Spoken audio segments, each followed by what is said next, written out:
The official call is under review. Let's go to the monitor.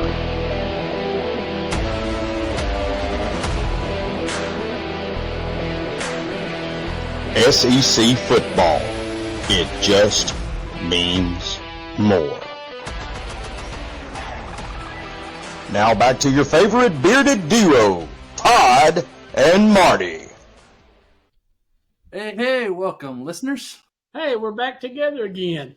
We're back. All right, so let's first address that. All right, so I got some family issues going on, so I am stepping back from the preview show that is hosted on Thursdays. Marty, you will take that over full time. We had talked about this. The last one sounded great. Very good job, you and what Cody did. Very glad of that.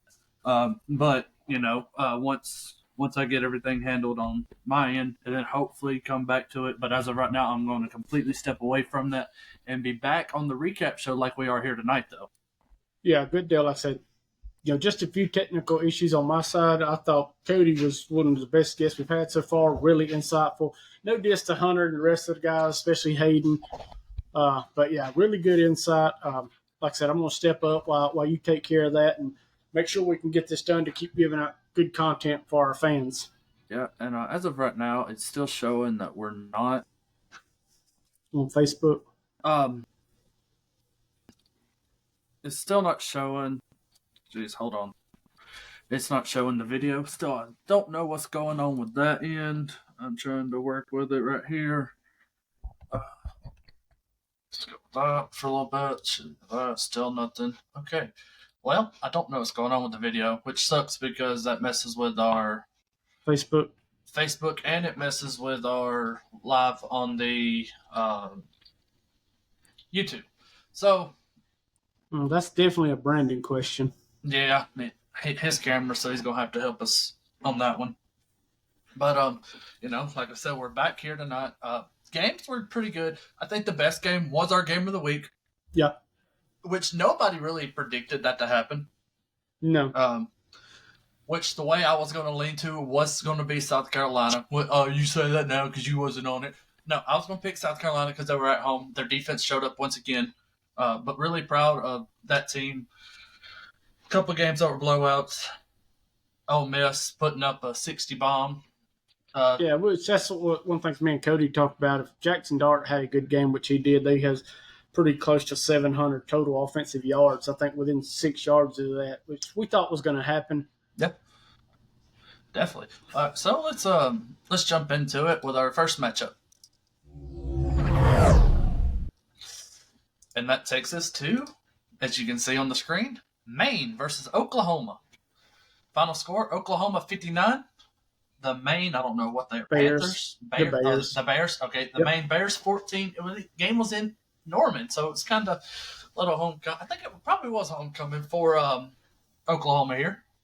Yeah, the Maine Bears, I don't tell you what conference they're in, but there was 1-6, and that's what me and Cody talked about. I figured this would be They're 4-4. Are they 1-6 in their conference? They could. Well, that still wouldn't add up. I read it was 4-4. But go ahead. Anyway, nonetheless, that's what me and Cody talked about. Oklahoma could have an explosive game, which at this point in the season, they're just trying to get their wins up, maybe get bowl eligible. At 59-14, really no contest. Oklahoma on the ground had six rushing yards, 6 touchdowns.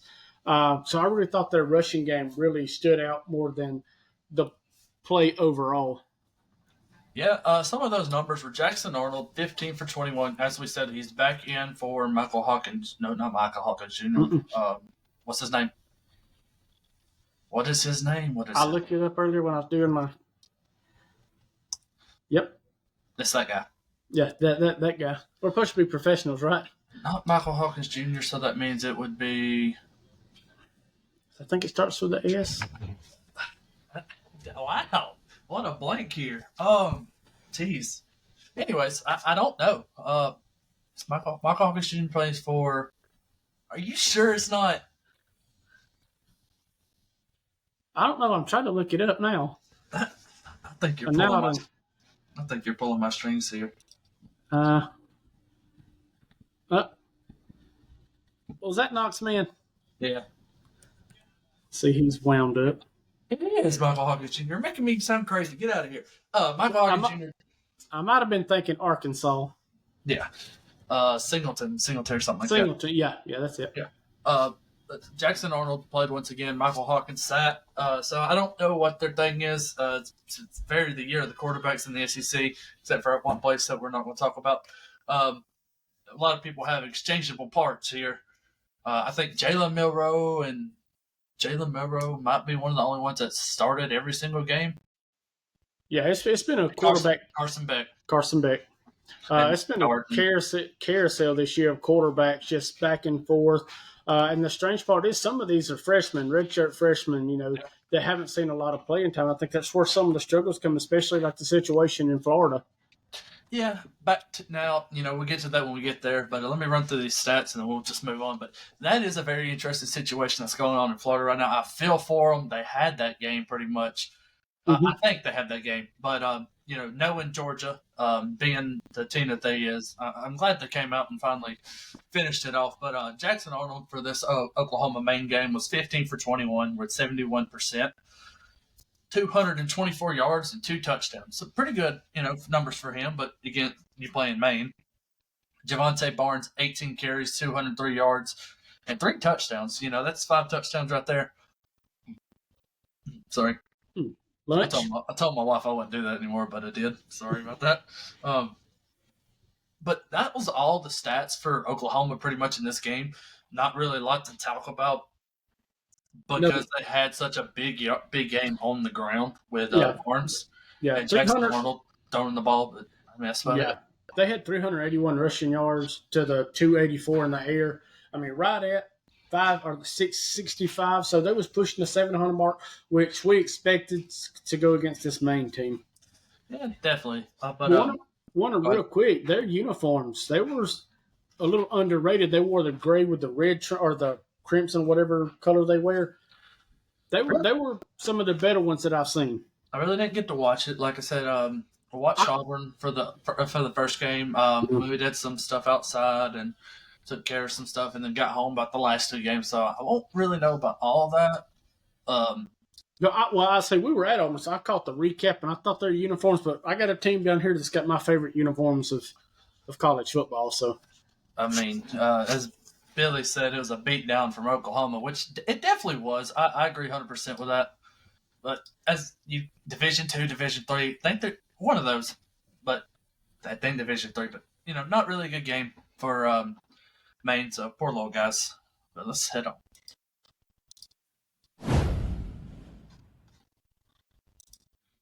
That next matchup brings us the Minuteman from UMass facing up against the Mississippi State Bulldogs.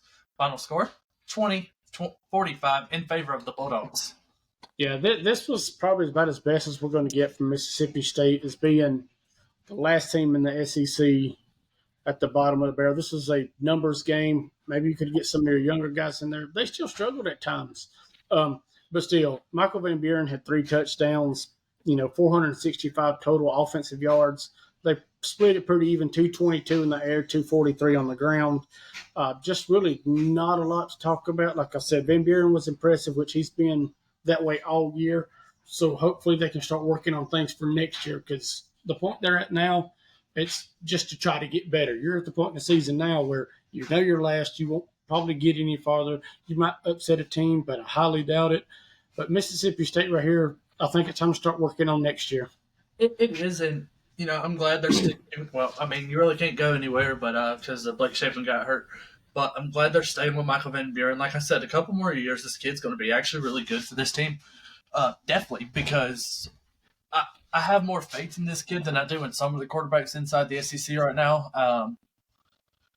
Plays really well on being on a underwhelming Mississippi State Bulldogs team, so I'm really proud of that. And that was Michael Van Buren, who went 14 for 25 on 56%, 222 yards, 1 touchdown, and also had 2 rushing.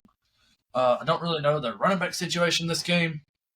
I had it pulled up and then I didn't, so I don't really know what happened in that sense for them to just completely, I'm not going to say go away from giving the ball to the running back, but Michael Van Buren, I don't think he was really a running quarterback, so I don't think he should have 2 rushing touchdowns, if that makes sense.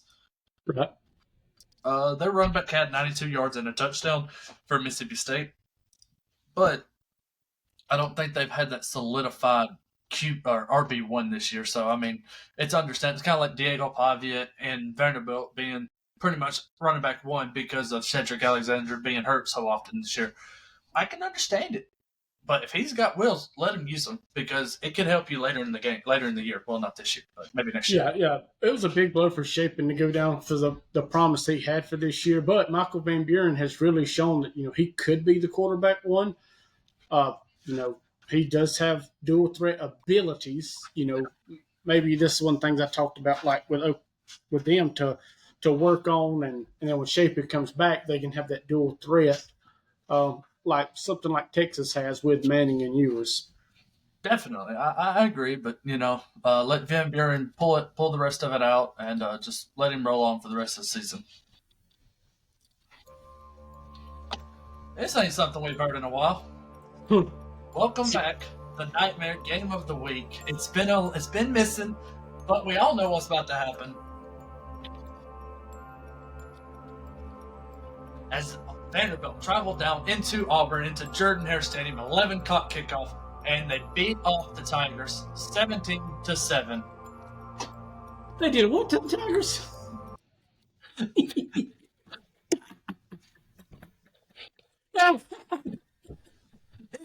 See, even Knox is laughing. It's pretty. Let's hear more from you. Could you just add this game? Under Review Podcast goes 0-2 at live games this season. So, hey, well, the next one we're going to is the Alabama game. They'll definitely win that one. It's like Mercer, right? Yeah, they're playing Mercer. Hey, 1-2. We'll finish the year pretty good. Yeah, but no, I mean, I just can't understand. The numbers were decent for Auburn. Peyton Thor, I think 22 for 29 was 20 for 29. Okay, so through the air, I mean, he had 239 yards, which was pretty solid. But the stat that's driving me nuts since last week, 88 rushing yards. How many of those were by Jarquez? Exactly. Well, they weren't all Jarquez. Mm-hmm. No, Austin or somebody. Austin or Robin more than him. Yeah, 50 yards were by Jarquez. Right. But see, it's what because apparently we were watching the thing when we come in last night from SEC Nation. Apparently, that controversy call on the field goal where Kendrick Falk was jumping. Apparently, you can see us on TV, and I was trying to rewind it and find us on TV. But the first play from scrimmage, Jarquez breaks a pretty 15-yarder. Yeah. Explosive. I mean, he hit the gap. The lines were making it. I still can't understand why when that play happened right there. I knew, like, hey, this is about to be another game. We're about to run it down their throat. We got him, and then that was the last you've seen of him. What felt like pretty much the rest of the game.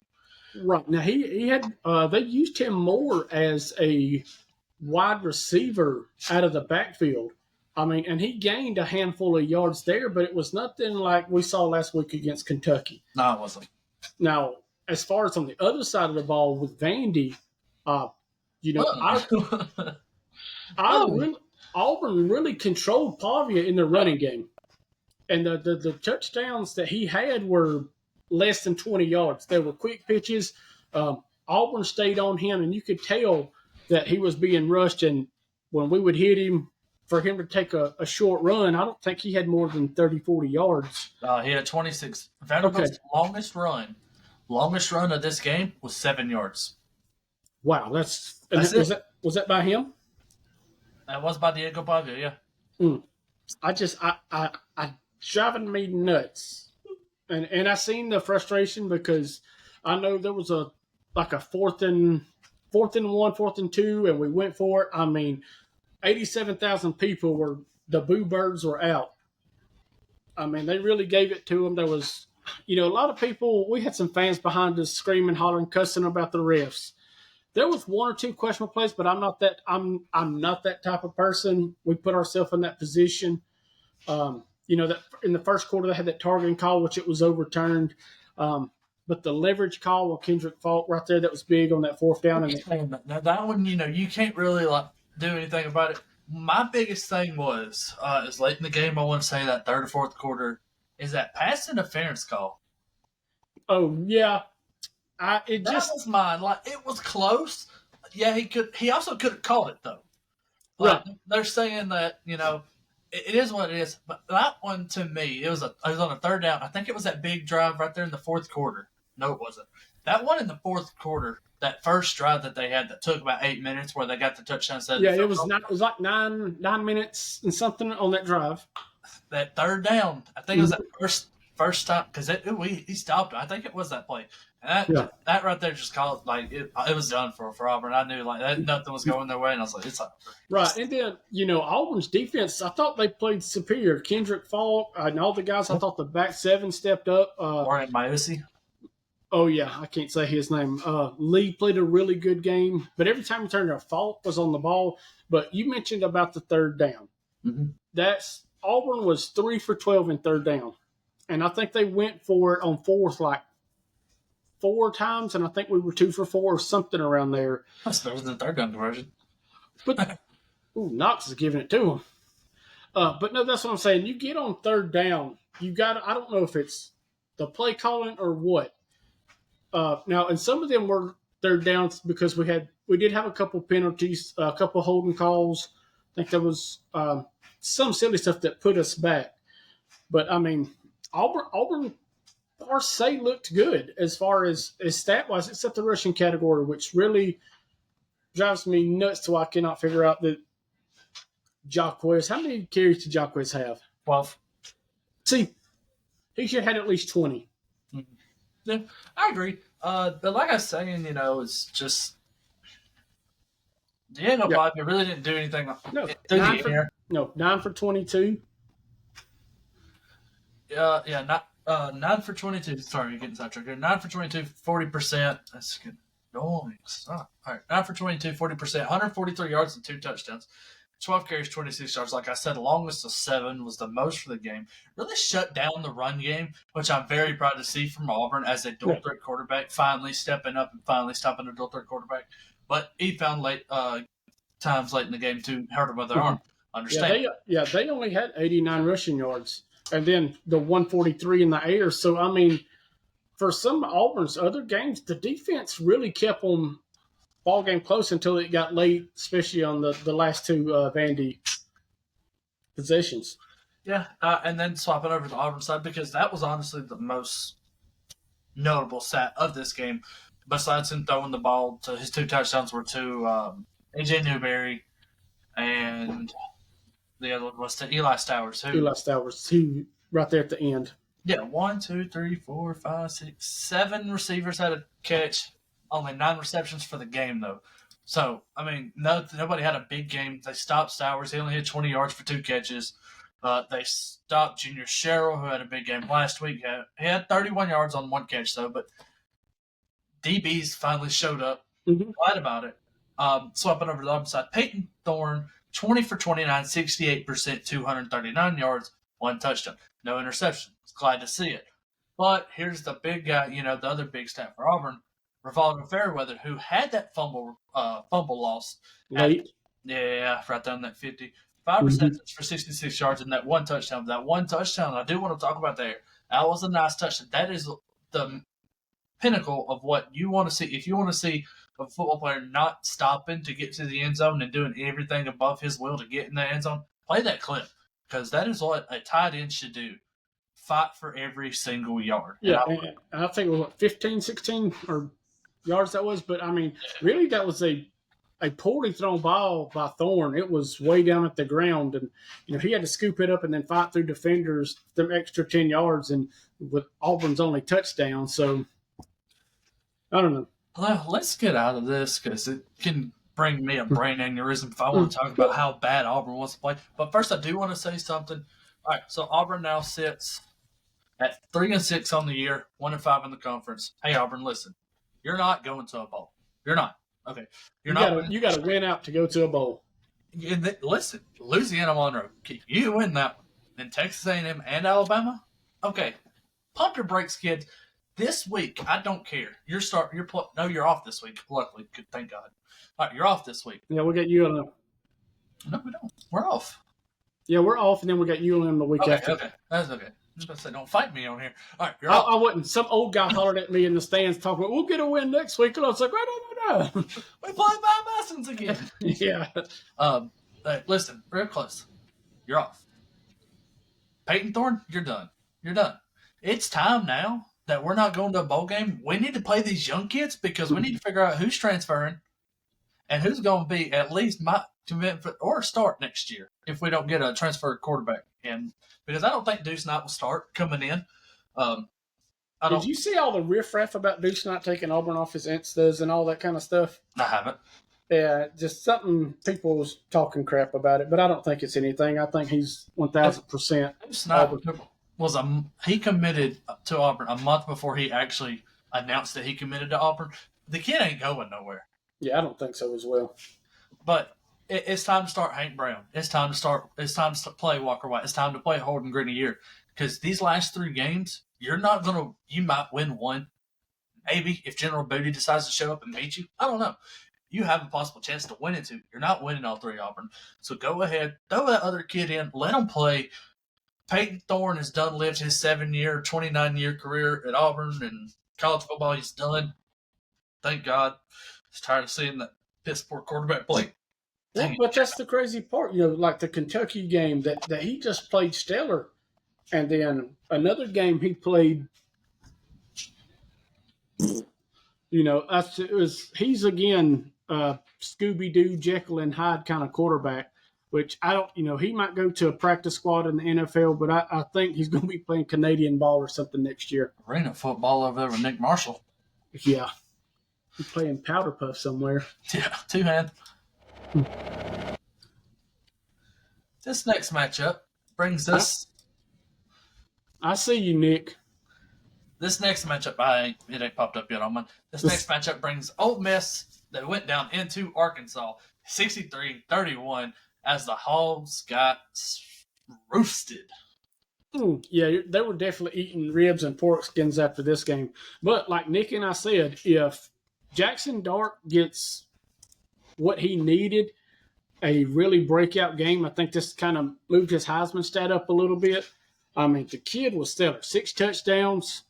I mean, they 694 yards, 562 in the air, and only that don't sound right. 13 rushing yards, that can't be right. For who? Ole Miss as a team. I think it's supposed to be like 137 or something. Were those my stats? What's Ole Miss's total stats? Ole Miss, I don't think it can be because when the running back had 47 rushing yards. Okay, then it's maybe 137 or something. Maybe my pen went out of ink or I had a brain fart. Probably, I'm pulling it up right now. You said rushing? 132 for Ole Miss. I just didn't write the 2. But still, I mean, Jackson Dart was electric. He had 2 or 3 plays over 30, 40 yards that really put these almost 600 rushing yards up. What's the receiver of Watkins? Yeah, it was Jordan Watkins. Jordan Watkins is his number 1 receiver. He caught 5 of them touchdowns, which is crazy to think now this day and age of play that one wide receiver has 5 touchdowns, and he really did. 5 touchdowns on 8 receptions. Here's my thing in this game. If Trey Harris was not out of this game, he might have went for 1,000 yards. I'm not even kidding. Yeah, because they had it playing when they would go to commercial break at Auburn, so they would show the thing up, and it was just gassing. Yeah. But which is not surprising. That's what me and Cody said. If it gets, we knew Arkansas could stay in there, and they did for a little bit. I mean, they still scored 31. But with Arkansas's numbers, really, almost 500 yards, 492, 365, 129 on the ground. If you have them numbers, you're supposed to win. Them are really good numbers. And both your quarterback with Singleton and Green, they were 21 for 28. So you look at the stats right here. Man, Arkansas played good. They scored 31 points, and they won a ball game. Not so fast, my friend. No. Ole Miss throws up 63. Jackson Dart, 6 touchdowns. Yeah, that Jackson Dart went 25 for 31, 80% completion rate in this game. 515 passing yards, 6 touchdowns. And then Jordan Watkins broke 2 records this game for Ole Miss with 8 receptions. And here's one of them, 254 receiving yards. And then the next one was 5 touchdowns. Both are Ole Miss records now, which you think about the Ole Miss, A.J. Brown, Metcalf, people that's played at that George Pickens. Yeah. Yeah, he was supposed to go to Auburn. Thought he went to Georgia. Are you talking about Arkansas? Oh, he did go to Georgia. I'm talking about Ole Miss here. I must have something in my Coke here. It's not kept 0. But, great for the receivers that came out. So promising numbers from the young kid here. Got to see where it moves forward here. Like I said, Trey Harris would have been in that game. His numbers would not have been that. That might have been Trey Harris breaking all those records. Yes. Flipping over to the Arkansas side, Taylor Green, 10 for 14. I don't know what happened to him. Did he get benched? I know he got benched, but did he get injured? Or I think they just put Singleton in it to have that. I mean, Singleton's kind of dual threat, but Taylor Green. I really don't know, but still, for combined 21 for 28 is not bad. I just don't know if they wanted to try to switch things up and move it around, but Taylor Green, like I said, 10 for 14, 71%, 158 yards. That's it. Andrew Armstrong, 6 receptions, 135 yards. Poor guy, that's it. And then on flipping over that defensive side, Xavier Worthy Jr., 13 tackles, 6 solos, and 2 tackle for losses. But let's be real, Arkansas, what happened?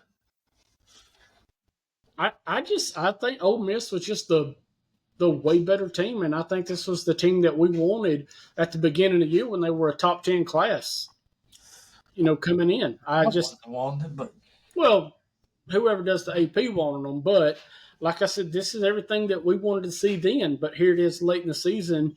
I don't think Dart has a chance to win the Heisman. I think they're out of the playoff. They're not going to the SEC championship. So, I mean, that SEC championship is open. Yeah, it's good, especially with the Texas A&M loss. That's going to be at the end of the show conversation. That's a good one. Yeah, I got that coming up. Here, let's move on down to our next game.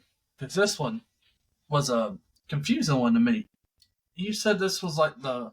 Oh, hold on. Let me get... This was some kind of... It's the Florida-Georgia game, and you said it was a battle of the Gilbert Grape Bowl or something like that? No, it's one of them, it was till here recently it's been called the world's largest cocktail party. But when I did a little more research, the original was the Battle of a Whore. That's like if you can go back and look at the graphics. Apparently, and that's why this game was played in Jacksonville. Because apparently there's a river that runs... through that area, and like I said, I don't know if they were dueling with boat paddles or oars or whatever it was. I didn't get to it, but apparently this is a longer rival than I thought. This goes way back. Yeah. In the battle for the Benjamin Trophy Award, Georgia wins 34-20 over the Florida Gators, and what could have been a great game if the inconvenience did not happen in the first or second quarter, early in the game. I know it was. I don't remember if it was late first quarter, early second quarter. But that was DJ Lagway going out. Just a Florida injury bug is just biting him on the tail once again, looking like the Atlanta Braves. But DJ Lagway just goes out, and there's no timeline for him right now. Even being Sunday as of right now as we're recording this, still no timeline. Could be concerning because the other kid did not look good. Well, Aiden, even I think I got Warner here is a freshman. Yeah, so, true freshman or redshirt freshman? Do you know? I think true freshman. Okay. I mean, he kept them fairly close, but it stinks because Florida's doing some right things, but they were another injury. They kept it close. Like I said, they had this game played on the board as well, and Florida put up almost 300 yards at 259, passing 113, 146 on the ground. They had their chance. I really thought the what if here with DJ Lagway could have stayed in, but they did take a hit once Aiden come in, just a freshman, being in that type of rivalry game. really maybe stretched him out. But I always think this is that's good learning experience for that kid. Either you're going to learn from it and get better, you're going to learn from it and get better, or you're going to crap your pants and sit on the bench the rest of your career. It was a good learning experience for Aiden Warner here. But my thing is, though, kid's never, like, he's throwing the ball. Last time he threw was he threw one pass against Kentucky and then one pass against Sanford. Well, didn't that pass? Both passes. Yeah, but the wrong people. No, I thought he had that pick against Kentucky. No, that was the Kentucky freshman after Vandergrift got. So, I mean, he played good minutes. Probably not good minutes, but played good. But here's the thing. You're playing probably second string from both sides of the team. Then you're playing against Georgia's defense, first of all, which, can critically acclaimed be the number one overall defense. But, I still think that Georgia defense is Jekyll and Hyde a lot this year. Especially the first half against Alabama was terrible. Then they come back the second half and again against Kentucky. That was, again, me and Cody talked about it. Just depends what team Georgia shows up in the half and in the quarter. Yeah, but Aiden Warner, he went 7 for 22, which was a 31%, which is one of the worst that we've seen this year from a good quarter. Well, I'm not going to say a good quarterback, but a quarterback that's played a lot of time inside of a single game. So 7 for 22, 31%, only 66 yards and that one interception. But his running back, Jacoby Jackson, was 12 carries, 74 yards, and 1 touchdown. And let's flip it over to that Georgia side. Carson Beck. It does 3 interceptions once again, but let me get to that point first. 25 for 40, 62%, 309 yards, 2 touchdowns. That is all great. That can win you pretty good ball games. But you throw 3 interceptions against a team like you did against Alabama and, other teams, like if you play like an LSU or Texas A&M, it's going to lose you some games. It could have lost you this game if the right quarterback for Florida would have been in. But it's not Georgia slander, it's Carson Beck slander because we all know how I feel about Timmy. Big-headed Timmy over there. I just don't like it. I don't – it's not – like I said, it's nothing against Georgia. I don't like Carson Beck because he's an overrated five-star quarterback. Yes, but he's overrated. He's probably got – how many picks he got on the season? Because he's got to be pushing close to Peyton Thorne numbers. I think he's got more than Thorne right now. Because Thorne's only got 12. Only 12? Oh, that's pretty good. Yeah, only. Well, no, but you did make that point. That was when I was taking all my notes this morning, going over stuff, and that's what I thought. Still another 3-pick game. He's got 11. It's got 11 for the season.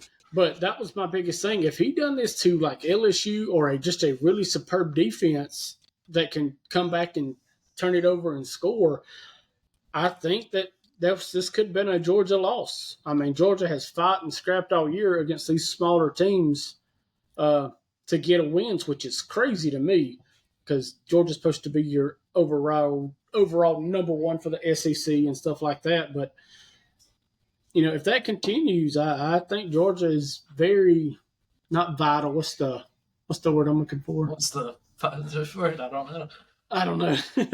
But vulnerable.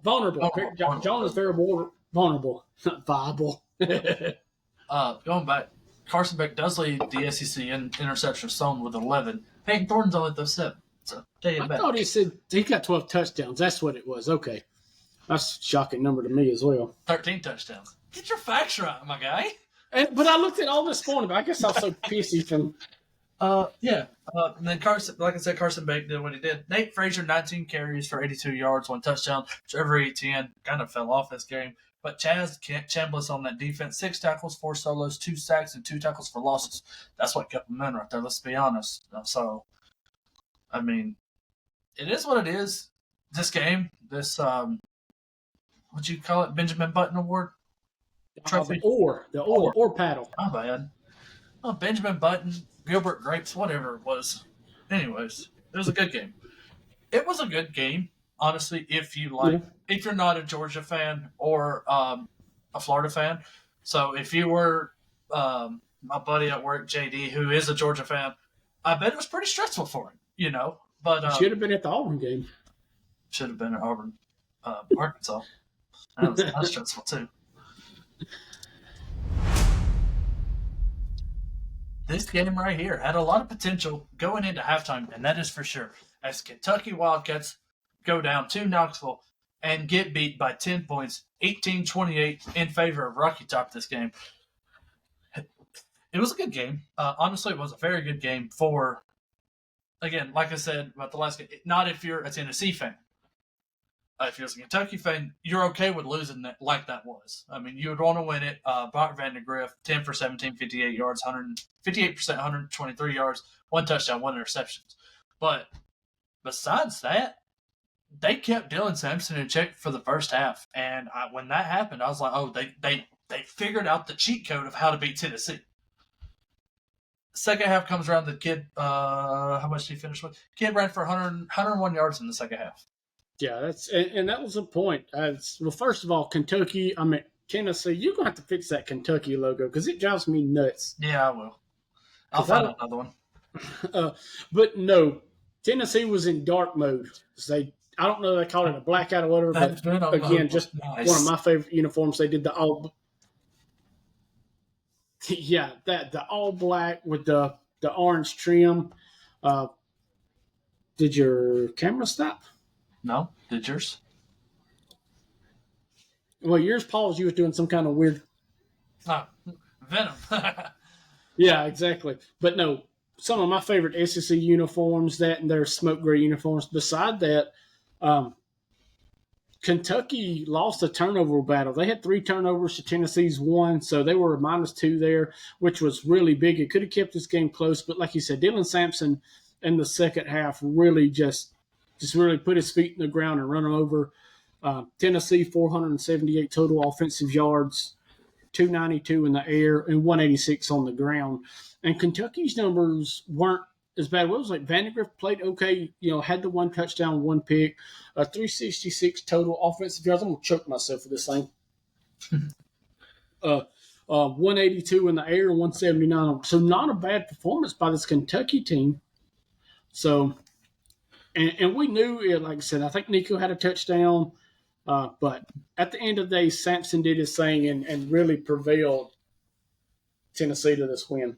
Yeah, and if you follow us on Facebook and other things, you would have saw that Demi Sumo Karambai was actually active this game, but only had 6 carries for 38 yards, so wasn't a big product of this game. But on the other hand, the third string running back, Jamarian Wilcox, 17 carries, 102 yards. Pretty much filled the void for Demi Sumo Karambai, or what they couldn't do last week at Auburn, though, or in Kentucky against Auburn, but did it against a very good Tennessee defense. So it was very concerning on that Tennessee front four of what's going on moving forward. But then on the defensive side for Kentucky, Jamin Dumas Johnson, 14 tackles, 7 solos, 1 sack, 1 tackle for loss.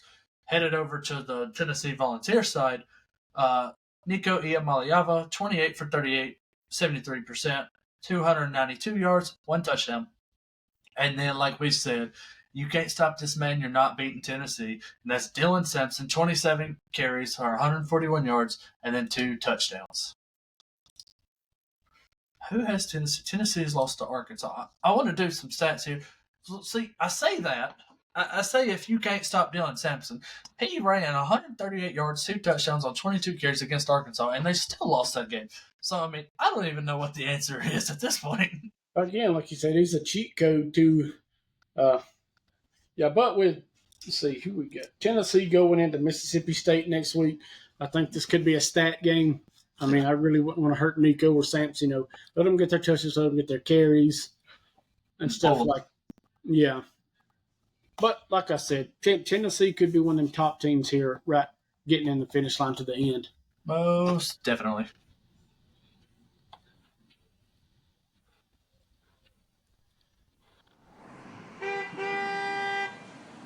Now it's time for the Under Review Podcast Interstate Game of the Week, which brought to you number 4, Ohio State. Number 3, Penn State, playing at Beaver Stadium, 2013 in favor of the Buckeyes. Yeah, like I said, me and Cody talked this one out pretty good, and we, if Will Howard could step up and play like he's capable of, that Ohio State would win, and they did. I mean, Will Howard was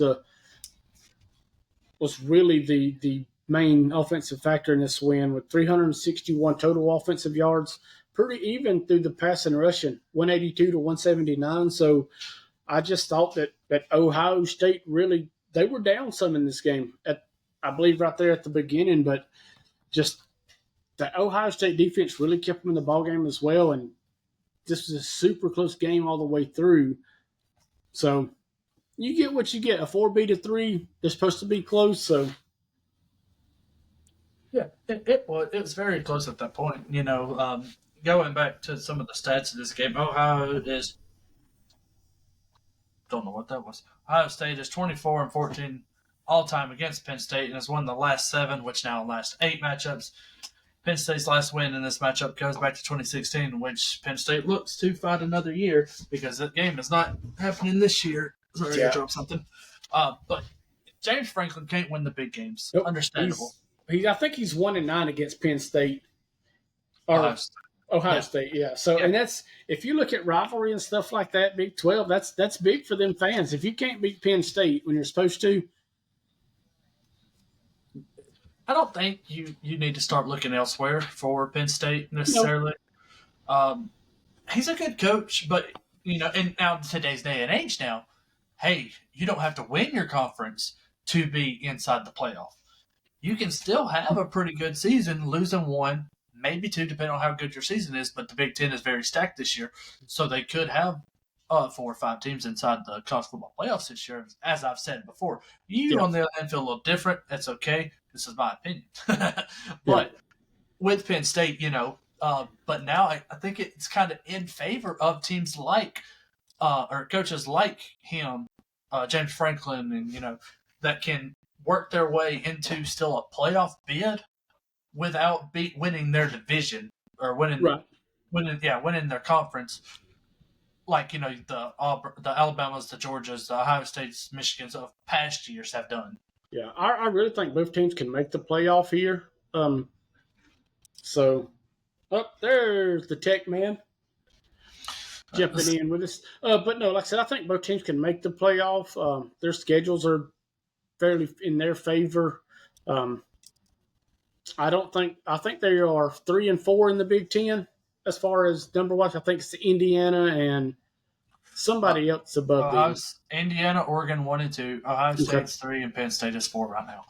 Okay, so like I said, that might push them out of conference, but again, they still have the chance to make the playoffs. Really good game. Penn State. Yeah, I think they're going to keep Franklin a couple more years just to see. But like I said, he's a good coach. He's good for them. But a really good game for the interstate game this week. It was a very good one, and I'm glad that was one of the ones we chose.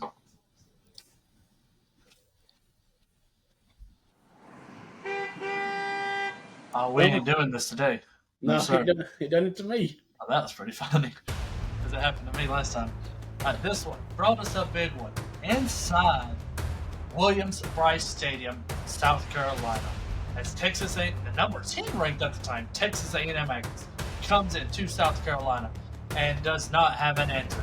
As 44-20, South Carolina wins this matchup. Yeah, this is quite a bit of a shocker. Again, Cody, if even you and I have talked about all year, how South Carolina's defense has just been explosive and really been one of the better defenses in the SEC.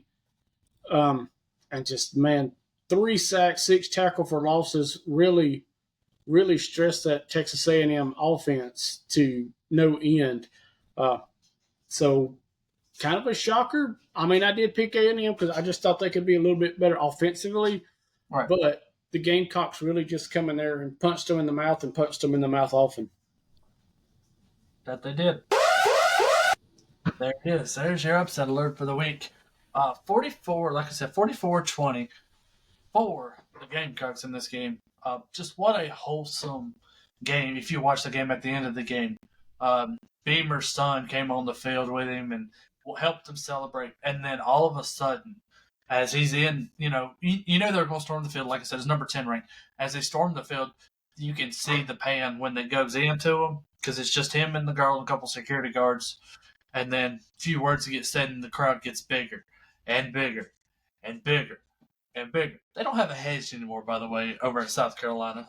They were falling over that thing like it. But Marcel Reed went 18 for 28, 64%, 206 yards, 1 touchdown, 1 interception. And then Terrian York on that Texas A&M defense, 8 tackles, 5 solos, a half tackle for loss, 1 pass breakup. My thing is for Texas A&M. My thing is for Texas A&M. Marcel Reed was in that game just a little bit too long for them. Mm-hmm. I think Connor Weigman should have came in. But Elko's decision, more power to him.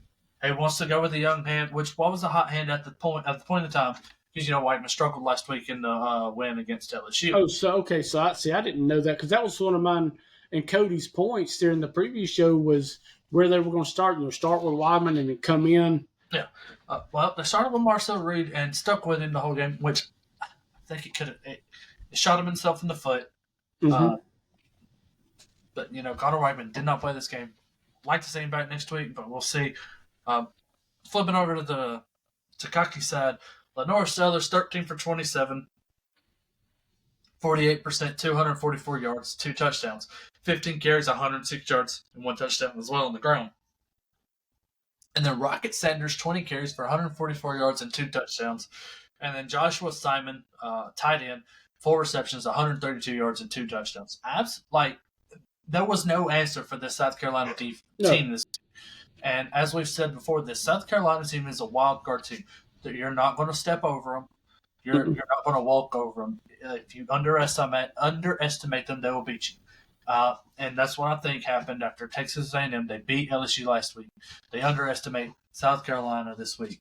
And South Carolina, which this game was a whole lot closer than what this numbers presume. Most definitely. Pick 6 in the game. Another touchdown, garbage time, another touchdown, garbage time. It's just that's how it was for Texas A&M for not figuring out anything, in my opinion, and that's what hurt them. Oh, yeah, and that's what I said. My 3 keys to the game were Sellers and Sanders, and they really did it all. I thought Sellers played excellent. The tight end really got him involved, open up bigger plays than Sanders come in. It was just a absolute debacle. I think it seems like A&M got a little out-coached here. I thought Shane Beamer did an excellent job of, the offensive play calling, and they had no answer for A&M. That's what it looks like. Well, let's now head, as that was all of our games of the week. Hey, go back. So that was all of our games of the week. Let's get into the lightest part of the ending of our schedule, and that is the under-review stat standings. Every time, don't it? Mm-hmm. All right, so this week, nothing new for passing yards. Jackson Dart, 3,120 yards from Ole Miss is number 1. Garrett Nussmeier at 2,627 yards is number 2. And then Carson Beck bringing up third at 2,302 yards. Take those players, move them right down because they are your passing touchdowns leaders because Carson Beck has 21 total. 21 passing touchdowns. Garrett Nussmeier has 20 passing touchdowns. And then Carson Beck has 17 passing touchdowns. Rushing yards. Dylan Sampson takes back over the lead at 980 yards. Jarquez Hunter, 913 in second. And then Le'Veon Moss, who got hurt in that Texas A&M game. That's another thing we didn't talk about, but he did get hurt in that game.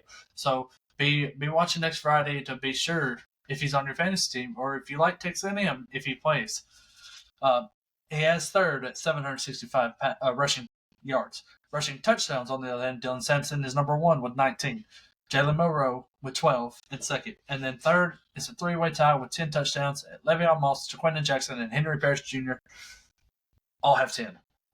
Receiving yards, Trey Harris is number 1, 987. Andrew Armstrong, 857. And then third is Ryan Williams at 702. And then finally, receiving touchdowns, KLS, Ryan Williams, and Jordan Watkins all have 7 tied at first. Number 2, Kyron Lacey, Trey Harris, all tied at second with 6. Kevin Coleman and Devontae Moore Jr. have 5, tied at 3. And it's your under-review stat standings. Now, with that being said, before we get to closing out, let's hear a word from our sponsor. This episode of the Under Review podcast is brought to you by Chuck's Heating and Air. Chuck has over 40 years of service and experience with residential services. He services most makes and models. He is Alabama licensed, bonded, and insured, and locally owned and operated. Are you hot and you're supposed to be cool? Are you cool and you're supposed to be hot? Then you've got a problem. Call Chuck. Area code 256-892-2757. Again, 256. 2757. I don't know why it does it. But I want to thank everybody who has watched us this past week and has listened to us. Under Review is now moving. Like I said, we are on Facebook. We are on YouTube. We're getting a lot of views on YouTube. Keeping that up. Love it. So just real quick, Todd, we've got 4 games left in the end of the season. Some 3's got buys. Where do you see it shaking out from here, and what teams need to be doing to look at getting in a playoff spot? The SEC is pretty much up for grabs, I would say, with that being the top teams is Georgia, Texas A&M, both are 5-1, and then Tennessee is 4-1, Texas is 3-1, LSU is 3-1 as well. So pretty much out of those teams right there, it's a jump ball. Out of those teams right there is going to be your conference champion. There's no ifs, ands, or buts about it, in my opinion. I still see Georgia and Texas in Atlanta at the end of the year. I really do. That don't change for me because everybody can say, "Oh, Texas is having a bad year. They're not that good." LSU or Texas A&M is definitely better, or even Tennessee. Correct, but with that being said, I don't know because Brandon here says if Alabama beats LSU, will they get the spot? Even though Alabama does beat them, they'll be still 3-2. You'd have to have a lot work out in your favor and have to have other teams lose in that situation for the SEC championship game. Playoffs, on the other hand, you're 11. Right now, you're locked in. So, just got to keep winning. So, how big is that game next week then? It's very big because you have an LSU team who is 14th, I think. Are they 14th? Yeah, they're 14th now after the new ranking. They're 14. Alabama, they're 11. So I think everything's on the line right here for that game. I think if you win that game, all right. Listen here really close. You win. Which team wins that game and stays and wins all the rest of their games, you're in the playoffs. You're in the playoffs. Yeah, I think a loss right here could be devastating to your playoffs, especially if it's Alabama because they're technically in right now. LSU wins, I think that bumps them up to there, but then you still have to finish out the season. I know it's probably not going to be a crazy game, but Alabama still has Auburn. I know it's always crazy, and then LSU still has Vandy. So, son of a. That's a good one. Wish the video would work. That'd be fun here. But yeah, I don't know, but that's we're bumping 53 minutes. We want to thank everybody. God loves you. We love you here. Remember, you're 2 days away. As the time of this will come out, you'll be 1 day away from a very important November 5th. I'm not going to tell you how to do it. Just get out there and do what you got to do. It's Election Day, November 5th, Tuesday, November 5th. Do what you got to do. We're not being political here. We're not going to tell you who to vote for. But just do your part. Vote for however you want to. I could care less how you vote. You can't complain if you don't make the change. Exactly. I'm not telling you how to vote. Right. I just want people to get out there and vote. Mm-hmm. It's their voice. You have a voice for a reason. If you're over the age of 18, you have a voice for a reason. Use it to your advantage. You might say your voice don't matter, but this is the one time that it does. So use that to your advantage. But never let somebody else make you feel bad for your own decision. Exactly. Stand proud for what you do. If I don't, like I said, I don't care if you're Republican, Democrat, Independent, neither left, right, backwards, forward. Neither of but do your part and stay strong to what you believe in and get out there and vote. Like I said, couldn't care less for how you do it. Bobby Possum College 2024. Yeah. I want to thank Chuck Seaton and Air for everything, being our great sponsor. Jughead and Chick-fil-A's, if you didn't watch their show this past Friday, get out. They put on a great show. Get out and listen to them. Just don't watch the live because you can't see nobody but Hunter's big head. But besides that, they're very well. He's going to choke you when he sees you again. He ain't never going to see me because I'm on second shift. Brandon Trammell and Jud Dickinson, for everything y'all do, we love it. The fans love it, and we're glad y'all love it. So as we take us out, thank y'all, and I'll see y'all next Sunday or next Monday or whatever. But Marty, we'll see y'all next Thursday. Peace out. We love you guys. Thanks for making the call to go under review. Join us next time as we go to the monitors. Until then, keep your flag handy.